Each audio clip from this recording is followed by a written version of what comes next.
Hello again, everyone. I'm Chelsea, Fashion Chelsea, here with part 2 of understanding a sewing pattern.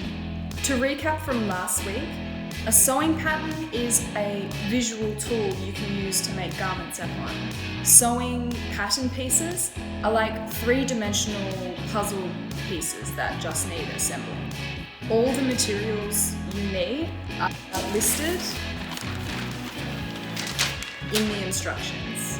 So to recap on things we learned in part 1, sewing pattern, instructions, cutting layout, pieces you need, bust measurement, waist measurement, hip measurement, and neck to waist measurement. Today, for part 2, I'm going to be cutting out my pattern pieces on the fabric. For my dress, I need pieces 6 through to 17, which I cut out last video. The information that you need for cutting the fabric out is written on the pattern piece. This arrow indicates the length of the fabric. When you have lengths of fabric by the meter, the long part is called the warp and the short part is called the weft. There's an instruction here that says place on the fold. So this means that we fold the fabric in half and placed this edge against that fold. So that way, after we've cut it out, when we open it up, the piece will be mirrored. To secure the pattern piece to the fabric, I put a few pins around the edges and in the corners of the pattern pieces. You don't need to use hundreds of pins. One pin, roughly every 5 to 10 centimeters or so, is totally fine.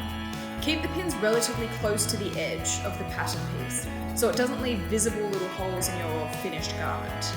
Make sure your fabric is flat, and make sure your pattern pieces are flat and not scrunched up or twisted. These little triangles on the pattern pieces are called notches. So when you're cutting out a pattern piece, you do either a tiny chop into the triangle or cut around the triangle. This is because things can get confusing after you've cut all your fabric out and you've moved the pattern paper away. So notches are there to help you match your fabric pieces together. If you have a double notch, this goes against another double notch. If you have a single notch, this goes with another single notch. So because these pieces say cut 2, I've folded the fabric in half, so that way when I cut them out, I will have 2 pieces of the pattern. Now we can refer to the pattern instructions.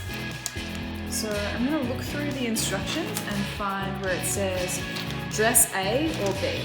I'm not going to go through all of the instructions because instructions are going to be completely different from pattern to pattern. The instructions say I need a 1.5 centimeter seam allowance. A seam allowance is how far into the fabric you need to sew from the edge. I will position my fabric 1.5 centimeters in from the edge and start to sew. I like to pull the pins out as I'm sewing. This also gives me time to check the fabric to make sure that it's flat and that everything's even and looks good. When I sew, my eyes are looking at the seam allowance to make sure it's always 1.5 centimeters. To make sure I'm sewing in a straight line. It's a common mistake to look at the needle when you're sewing. Don't do this. Look at the seam allowance to make sure that you're sewing in a straight line and 1.5 centimeters away from the edge. Sewing patterns can sometimes be confusing. So if I ever come across a technique I don't understand or a word I don't know, I will actually just Google it and then watch a YouTube tutorial or something on how to do that particular technique. If Google doesn't have the answer or I'm still confused about how to do the technique, I actually just go ahead and make it up. The worst thing that can happen is that it's wrong and I have to unpick it and just do it again. So yeah, if it turns out that it's wrong, I'll just get an unpicker, unpick the stitches, and then just try something else and try it again until it does work. Being experimental is way more fun anyway. Plus, you actually learn a lot more about garment construction, sometimes when you just wing it and make mistakes and try it again. 2 moments later. Ta-da! So this is the finished garment. I mean, it's not quite finished just yet. I've still got to like hem the sleeves and I've got to hem the bottom as well.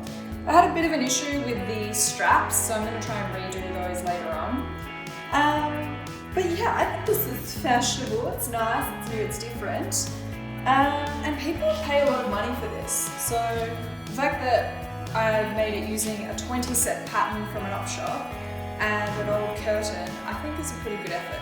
And it just goes to show the kind of projects that you can do using a sewing pattern. I hope you enjoyed today's lesson. This dress took me a bit longer to make than I thought it would, which is why this video has taken so long to get to you. I guess the thing with making garments from scratch is that it does take quite a long time. So I underestimated how long it was going to take me to make this. It took like hours and hours and hours.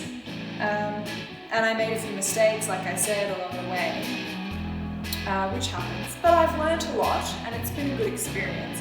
And I think this dress is super cute, so there you go. I hope you enjoyed today's video. If you make something using a sewing pattern at home, feel free to send us a photo and DM it to us on Instagram or Facebook, or send us an email. If you have any questions about sewing patterns, hit me up on whichever platform and I'd be happy to help.